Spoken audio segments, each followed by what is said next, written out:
So now we'll move on to maternal adaptations. So basically you get this organ displacement, right? Because like your stomach and your intestines and like everything kind of gets smushed and moved out of the way.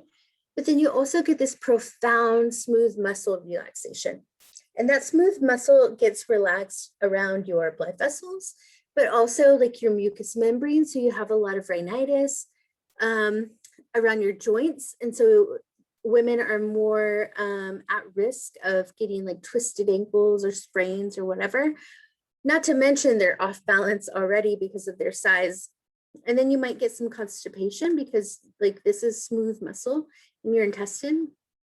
And then a lot of like dermatologic things. So weird hair growing places, pigmentation, and then rashes too. And then you also get some like flushing because you get that vasomotor instability, which is like that smooth muscle around your blood vessels. That might give you some like venous congestion, which would increase that hydrostatic pressure and capillary fragility, leading to like bruises and like swelling of the legs. You also get a massive increase in your blood volume and the cardiac output. You also get anemia. It's relative anemia because really you just have a huge amount of blood volume and you don't necessarily increase your red blood cells as much.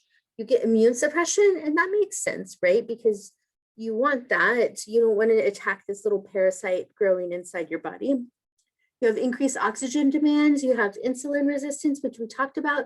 You have increased cholesterol, increased clotting, and then that right there should make you think of everything related to atherosclerosis and hypertension, right? Because if you already have those underlying factors and now all of a sudden you have increased insulin resistance, you have more cholesterol in your blood, you have more clotting, and now you have more like blood volume and cardiac output, you can just imagine that people with that already, that wear and tear on their body, that process that has already started, they're going to be at more increased risk of having adverse health outcomes during pregnancy and after.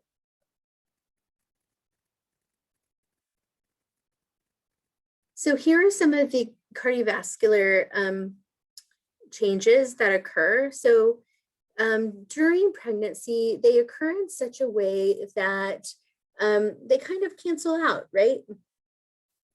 And mostly because of that massive smooth muscle relaxation that increases the radius. And remember, you know, if we increase the radius, which basically is that vasodilation, that's going to have a much bigger effect than all these other things because this is to the fourth power, right? But it's after that delivery that really makes a huge effect.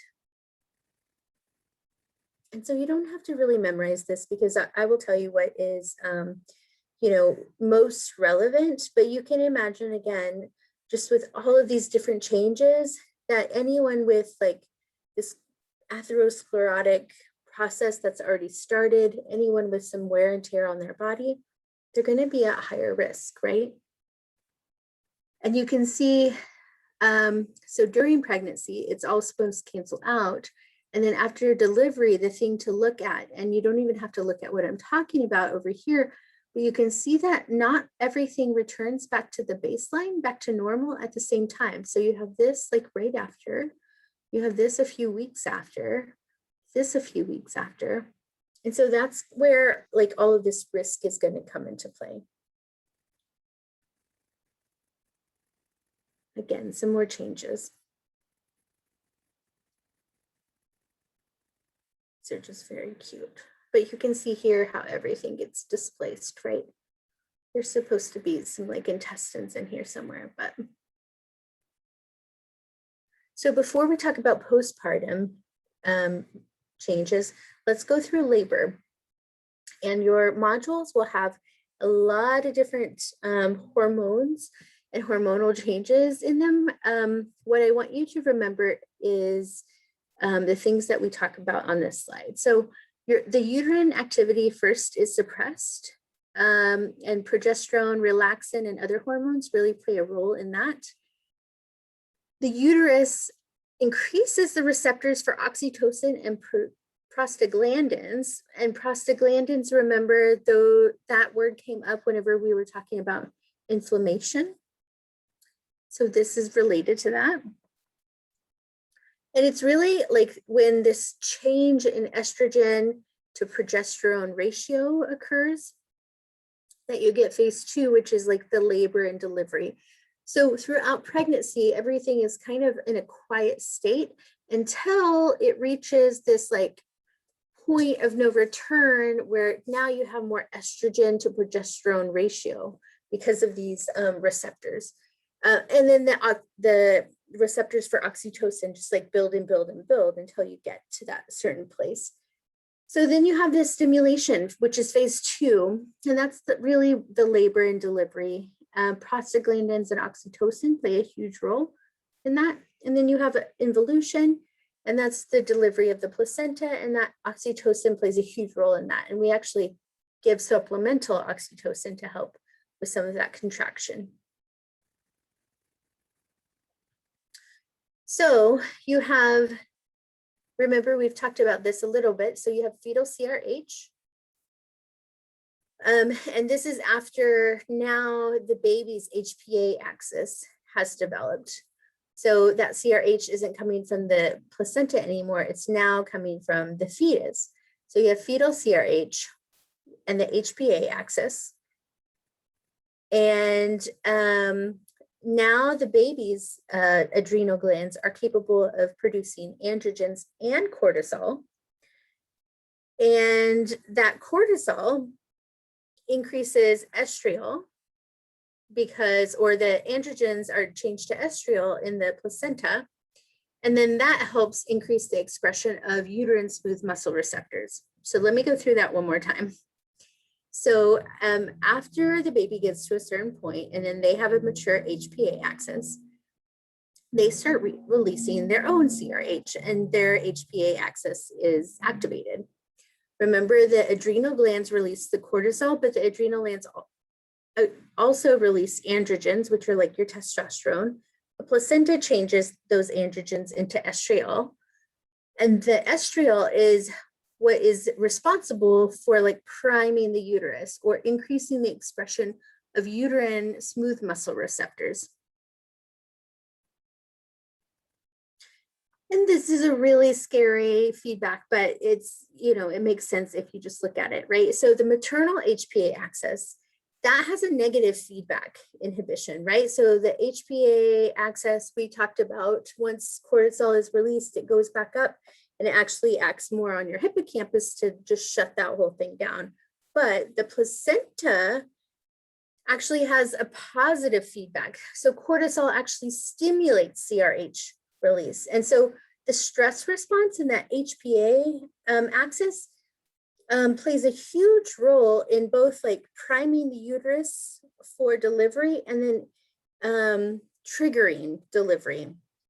And this is actually going to play a very significant role whenever we talk about inequities in, you know, preterm labor, preterm rupture of membranes, right? Because if you are stressed your entire pregnancy, if you're dealing with racism and everything that comes with it, whether it's structural or whether it's like interpersonal interactions, it's going to push you over into preterm labor because cortisol is what primes your uterus, and this whole system like helps stimulate adrenal function. And, you know, these two things are so closely tied during pregnancy that it just makes sense.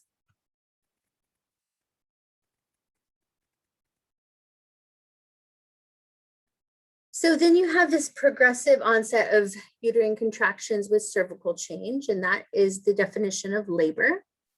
So stage 1 is the onset of labor to complete dilation. Stage 2 is the period from full dilation to delivery of the infant. So the hypothalamus stimulates the pituitary to secrete oxytocin. Oxytocin binds to the uterus to stimulate contractions. And it also stimulates the placenta an amnion to produce prostaglandins. The prostaglandins increase the uterine contractions. It ripens the cervix, which is basically, it makes it really soft and ready to open. And it also increases uterus sensitivity to oxytocin. So this is kind of like a positive feedback system. Okay, so C-section. So I won't play the video. You can play the video on your own. It's in the module or in the slides. But indications for a C-section rather than as opposed to like vaginal delivery. So failure for labor to progress is one. Prior C-section is another one. Fetal distress is another one, or fetal malpresentation, which is like a breech baby, like a feet down instead of a head down. The benefits of a C-section when it's planned, not an emergent one, but when it's planned, is there's less hemorrhage and incontinence, and the risks are immediately infection, clotting, and then it has a negative effect on the baby's respiratory capacity, but it's usually transient. And then in the future, we've talked about like the abnormal placenta implantation and then uterine rupture. So African-American women have more C-sections in the United States. And so some of these risks to the baby and to the mother might be due to some of the difference in delivery. So involution is phase 3. And this is from the delivery of an infant to the delivery of the placenta. Active management is really something that is recommended all over the world. And so you use oxytocin, or we use Pitocin, and fundal massage, and then cord traction. Because if for whatever reason during this phase of placental delivery, if all of a sudden like the uterus relaxes, then you're going to have a lot of bleeding. And so you want to kind of pull on it while you're delivering it, and then also stimulate uterine contractions. And so it squeezes down and cuts off all that blood. And then you have this fetal adaptation. And so you don't have to memorize this, but I do want you to know that part of the fetal adaptation really requires like a vaginal delivery. You need to be like squeezed or squozen or whatever the word is out of the vaginal canal, because that helps squeeze out some of that fluid that's in the lungs, but it also stresses the baby out, but in a good way. This is good stress. And that stress helps like block some of the holes that are present before delivery, because then you have this massive change in the cardiovascular system. And you have these opening of these lungs and shunting of the blood towards the lungs where it didn't happen before. And so this is really important. And so some of the risks of the C-section are really to the baby, because they don't get that stress and they don't get all that fluid like squeezed out of their lungs.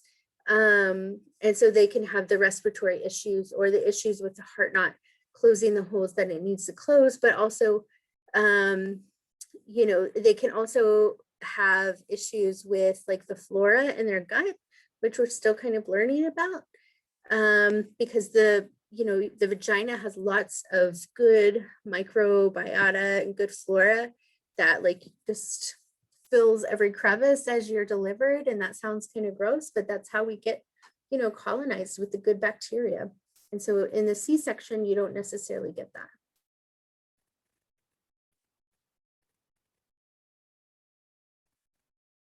So at the time of the labor and delivery, heart rate and circulating catecholamines, which are your like epinephrine or adrenaline, right, increase.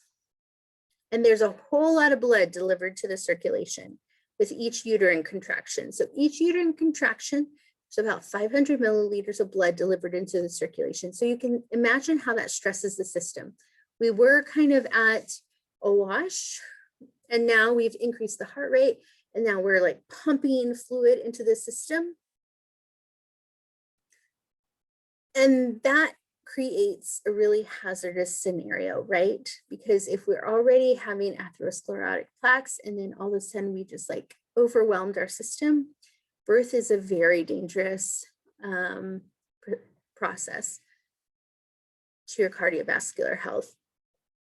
Immediately postpartum, so after delivery, you have an increase in venous return, so your stroke volume. Because before, that baby had been pressing on everything and kind of keeping like some fluid down by your legs, but now that that pressure is off, all of a sudden you have this massive return of fluid to your heart, because before it had been kind of, you know, your vena cava was compressed. So that's going to create a hazardous scenario. Cardiac output increases by up to 50 to 80% postpartum compared with pre-labor values. And this doesn't like pan out, like this doesn't cancel out with anything. So now you just have like a massive increase in cardiac output during delivery and immediately postpartum. So then the changes begin to resolve within the first 48 hours. Most changes resolve within the first 2 weeks, but sometimes it takes up to like 6 months to get back to baseline. And so during labor and the early postpartum period, patients are the most vulnerable to cardiovascular complications due to these profound hemodynamic changes. And vaginal delivery is associated with fewer hemodynamic alterations than C-sections. So here's where this like chart comes in. All right, so right during delivery, right, we have this just massive return of fluid because the baby's not compressing our vena cava anymore, but also with each like contraction, you had like an input of like 500 mils into the system. And then you also had this increase in heart rate. So the uterus involutes over 2 weeks. So this has more to do with like hemorrhaging. So you have a risk of hemorrhaging within 2 weeks because your uterus is still contracting. So at any time, if this doesn't contract like it's supposed to contract, you're going to bleed out. And there's, you know, this is potentially fatal. And there's always like a lot of blood afterwards anyway. So it's really hard to tell if this is normal, if this is not normal. Yes, I'm tired, but like everyone's tired, right? And this is over the first 2 weeks. And this time frame is going to be really important. So I want you to remember this. In your cardiovascular system, okay, you have a whole, you know, during delivery and right after, you just have a massive increase in your stroke volume, right? And so over the first couple of days, your blood vessels constrict because remember, during pregnancy, you had this profound vasodilation, right? You had this smooth muscle relaxation all over throughout your body. And so that radius was really big. And then during delivery and right afterwards, you just had this massive influx of fluid into your system. So already you're kind of tipped over towards the higher blood pressure. But now all of a sudden you have this massive increase in blood volume. And then you have this vasoconstriction because your blood vessels go back to normal before anything else. That's going to make a really dangerous situation. And the way that you can remember that is just looking at this like equation again, right? Because we just increased this by a lot, increased this by some, and now we just decrease that. And that's going to be a very dangerous situation. And because it takes weeks for this blood volume to go back down to normal. And at the same time, you have this increased coagulation. So you're more likely to clot, right? And that takes months or more to go back to normal. So immediately postpartum, you can see why this is a very, very dangerous situation.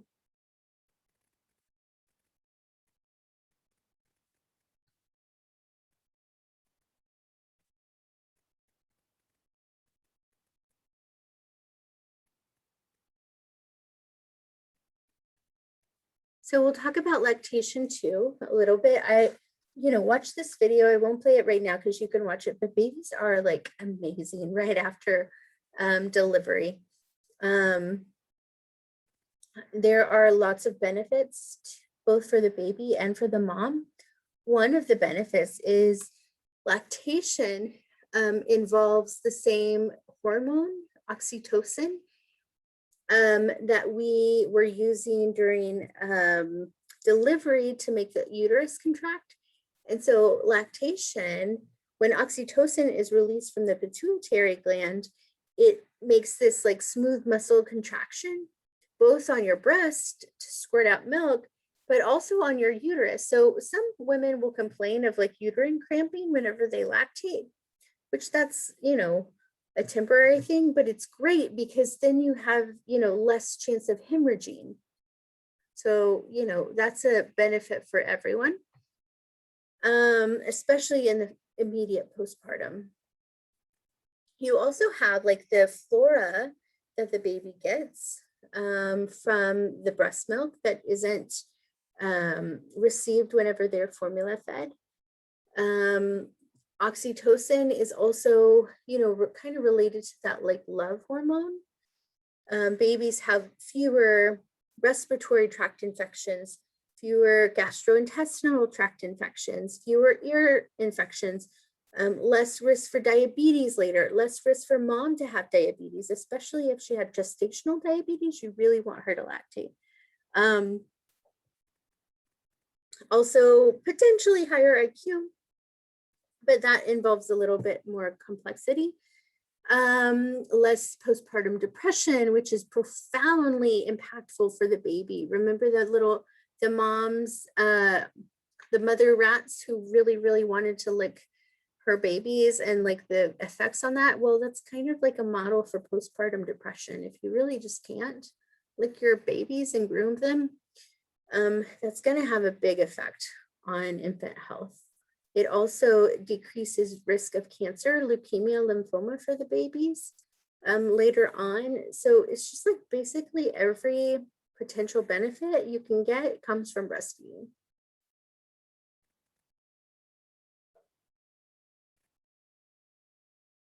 And of course, there are differences, right?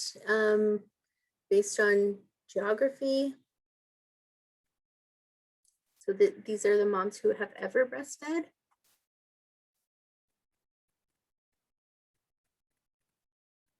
These are any breastfeeding at 12 months. Postpartum issues. So there's incontinence for mom because everything just got stretched out and moved around. There's sexual dysfunction because especially even with breastfeeding, like some of the hormones can make the vaginal lubrication little lacking. And there can also be pain, right? There's postpartum depression is, 20%. So about 20% of women are affected by this. And then more than 50% of maternal deaths occur in the postpartum period. And that should make sense because, you're still like clotting and you have this crazy hemodynamic change that puts you at a much higher risk. So management of a normal pregnancy. So the preconception period, we see them pretty normally, like at certain intervals. It's that postpartum period that really doesn't make any sense in the United States. So we usually see them, they get discharged from the hospital sometimes within, 24 hours, 48 hours, if it's a vaginal delivery. If it's a C-section, within 4 days. And then their follow-up appointment with the doctor is not for 6 weeks. And so there's a lot of, and that doesn't make any sense, right? Because that first 2 weeks, the uterus is still involuting. So you have this risk of hemorrhaging, right? You have this like very profound hemodynamic change that occurs in the first like days and weeks and months, right? So that is a really high risk period to just say, see after all of that is over. And so that's what gets us in a lot of trouble. And one of the reasons why potentially our maternal mortality is so high. And so there's a lot of talk to really like change this model. And also like it's important to assess breastfeeding, right? So that's all for this. I will let you go through the modules and, look at whatever you need to just reinforce this information. And then we'll come back and talk about reproductive justice.